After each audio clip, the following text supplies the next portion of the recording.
നമുക്ക് ജീവിതം ഒന്നേ ഉള്ളൂ. അത് നമുക്ക് ഇഷ്ടമുള്ളത് ചെയ്യാനും ഇഷ്ടമുള്ളത് വാങ്ങിക്കാനും ഉപയോഗിച്ചില്ലെങ്കിൽ പിന്നെ എന്താണ് അർത്ഥം?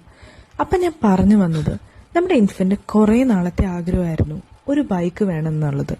പക്ഷെ പല കാരണങ്ങൾ കൊണ്ട് അത് പോസ്റ്റ്പോൺ ആയിക്കൊണ്ടിരുന്നു.